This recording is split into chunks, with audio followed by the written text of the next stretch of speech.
friends, myself Dr. Khushbu Partani, practicing cataract and refractive surgery at Sri Retina Care, Raipur. Today we'll be discussing about the glaucoma.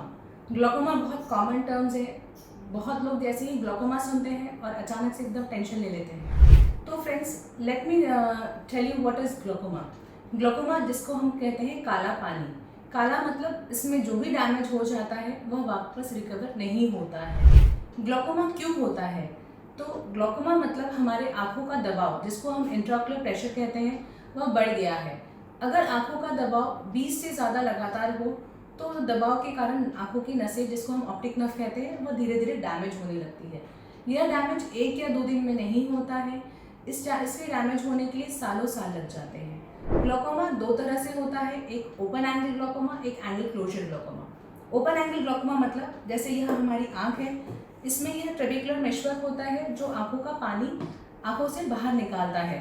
अगर ट्रेबेकुलर meshwork का रास्ता साफ है, उसके बाद भी आँखों का दबाव लगातार बढ़ रहा है, तो यह ओपन एंगल ग्लोकोमा में आता है।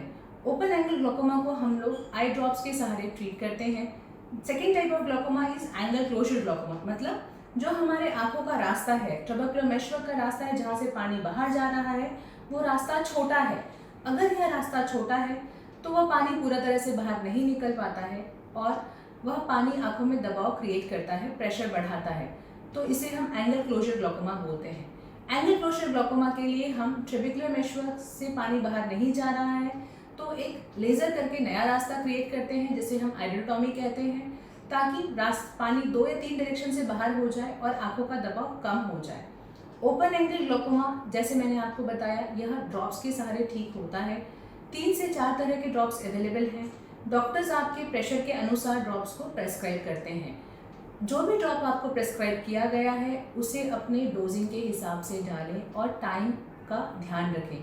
जैसे अगर आपको एक ड्रॉप दी है जिसे दिन में 2 बार डालना है, तो वह ड्रॉप आप 8 बजे सुबह और 8 बजे शाम में डालें। सुबह 8 बजे आप नहीं उठ पाते हैं तो 10 बजे सुबह या 10 बजे शाम में डालें। दोनों ड्रॉप्स के बीच में 12 घंटे का अंतराल रखें।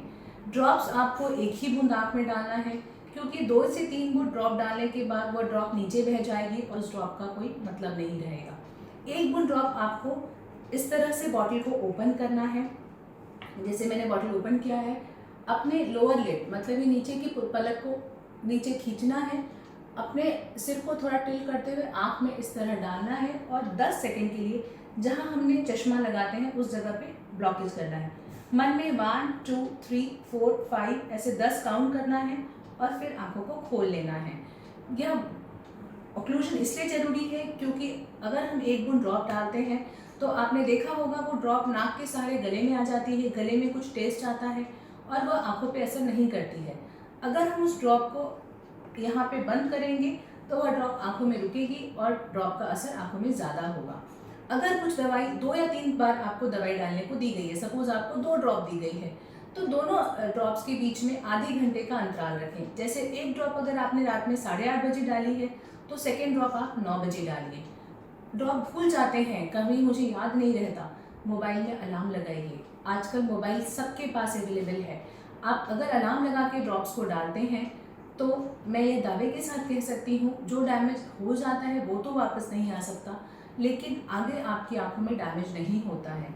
हर 2 से 3 महीने में डॉक्टर के पास जाके अपने आंखों का प्रेशर चेक कराइए। ग्लोकोमा के लिए 3 इन्वेस्टिगेशन होते हैं, पैकीमेट्री, पेरीमेट्री और ओसीटी। यह तीनों इन्वेस्टिगेशन के बारे में अपने डॉक्टर से पता करिए। अपने आंखों के ये 3 इन्वेस्टिगेशन कराइए और पेरीमेट्री, जिसमें हम विजुअल फील्ड टेस्टिंग करते हैं, उसे साल में 1 बार रिपीट करते रहिए।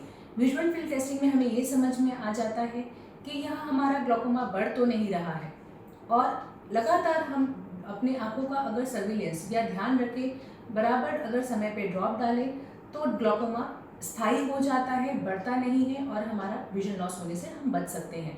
ग्लोकोमा कोई घबराने वाली बीमारी नहीं है, बस अगर ये बीमारी आपको है तो आपको ध्यान रखना है, अपनी दवाइयों का ध्यान रखना है। ग्लोकोमा अगर आपके पेरेंट्स में है, आपके माता या पिता में है, तो बच्चों में ग्लोकोमा होने की संभावनाएं बहुत ज़्यादा बढ़ जाती है। तो अपने बच्चों का चेकअप कराइए, अपने भाई बहनों का चेकअप कराइए, डॉक्टर को जाके बताइए कि हमें ग्लोकोमा है, तो हमारा ग्लोकोमा के हिसाब से चेकअप करके दीजिए। अपने घर वालों का चेकअप कराने से अगर उनमें ग्लोकोमा के कुछ भी लक्षण हैं तो वह हम उसे जल्दी डायग्नोसिस कर सकते हैं, क्योंकि यह एक साइलेंट किलर है। मतलब आपको बता के ग्लोकोमा नहीं आता है, इसमें आंखों में दर्द तकलीफ कुछ कंडीशन छोड़ के नहीं होती है, तो आपको पता ही नहीं चलेगा। पेशेंट मुझे कहते हैं मैडम हमें तो सब साफ दिख रहा है, तो ये ग्लोकोमा क्यों? तो आपको मैं बताना चाहती हूँ कि जब तक आपकी 90% डैमेज नस ना हो तब तक ये ग्लोकोमा का आपको पता नहीं चलेगा। जिस दिन आपको पता चलेगा उस दिन आपकी 90% नसें डैमेज हो चुकी होगी।